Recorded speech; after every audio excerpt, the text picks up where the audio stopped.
Hello, everyone. I thought I might give you this suggestion about how language works. Maybe not how you speak it, but how you see it written down. If you were to use an alphabet or a language that you're unfamiliar with, you would look at it quite differently. Now, let's just say that you use English as your primary language. So here we are speaking English. What you would do is, when it's written down, you would look at it as if it was Chinese or Greek or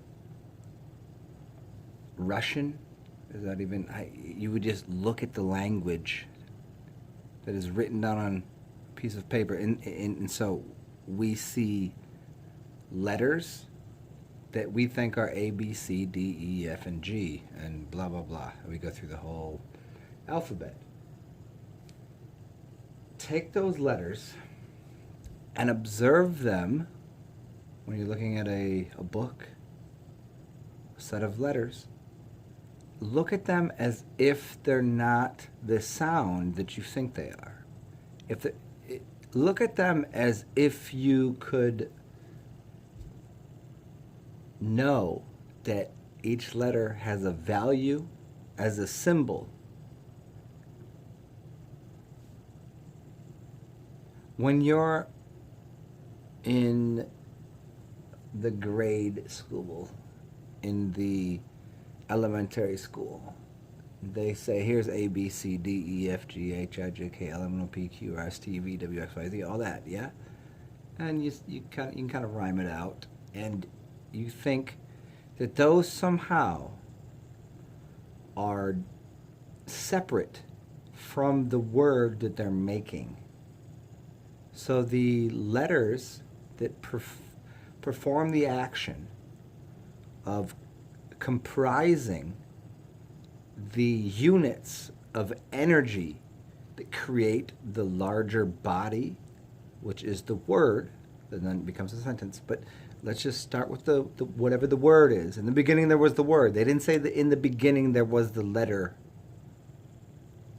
But each letter is a value and a symbol that is a construct that creates a form unto itself. So the letter A or B or G or F or L or K or Z has unto itself an energy and a value that then is placed within the construct of a word, which is basically saying, if I know what the number 1 is and I know what the number 3 is, and I add those together, I get the number 4.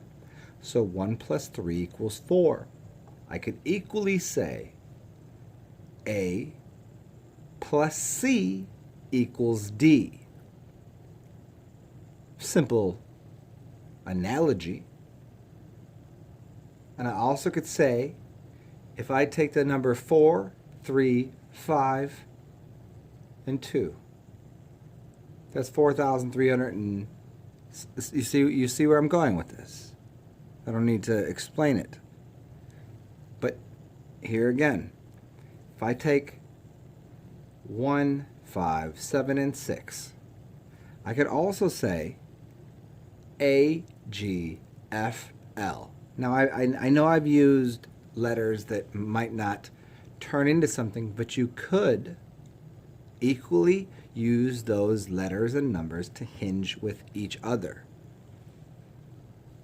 To go deeper on that, which I won't do here, but I'll give you the idea, the numbers and letters also could create harmonics, meaning if I take the letters G, D, L, and Q, and I connect them to some numbers, 5, 7, 3, 1, so those numbers and letters now hinge, I could use those numbers to create a harmonic, which is based upon the frequency of energy, and that would give you a shape.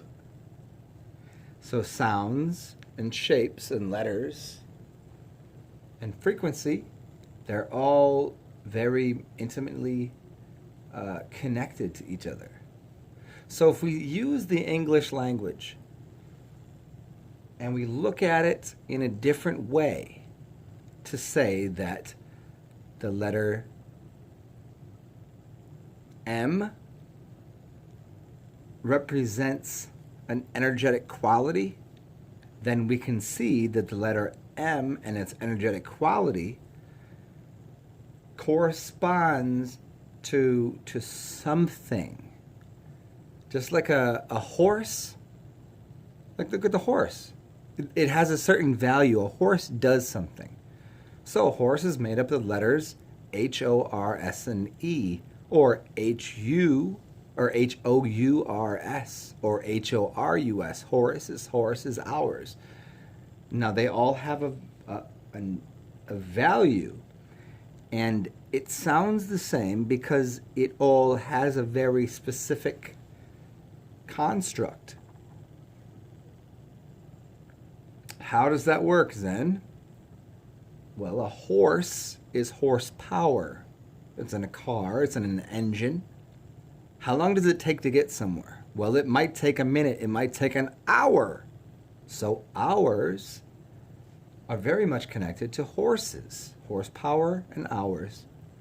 And Horus, if you look into see, that's another level to the thing. But essentially, once again, and I'm going to do a video about this further tomorrow, but I just wanted to give you something to gnaw on, chew on, think about, which is that every letter has an organic value. If we didn't place the letters where we did in each language, we would still make sounds just like animals do. They haven't written it down, but it does have value. If you hear a puppy bark, if you see an animal in distress, if you hear a panting of a certain name a being, a creature, it still is something, and they still communicate. They didn't have to write anything down. But it does have a value, so there is something there. Start looking at the letters as if you're unfamiliar with them, because you're not familiar with them. Not too many people are, because you weren't instructed on what they meant. You were instructed on what the words might mean, but not every single thing that went into making the word. Have a beautiful evening, day, time, and I'll talk to y'all soon about that further. Cheers, y'all.